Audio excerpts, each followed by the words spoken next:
In this assignment, I compared Thai steam with lamb and Western grilled salmon. Both dishes use fish which are excellent for post-heart attack recovery. The ingredients are quite different. The Thai dish uses white fish, garlic, chili, and lamb juice. It's cooked by steam, so no oil is added. This makes it very low in fat.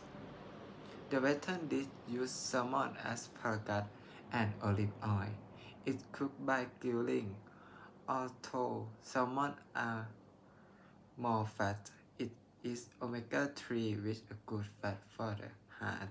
However, the Thai sauce often contains fish sauce which is high in sodium. I learned that cook methods like steaming and grilling are both healthy for the Thai dish. The sodium level is the main problem. I suggest reducing the fish sauce and using more lamb to keep it heart-friendly. I can also try steaming salmon with Thai herb to mix the two styles.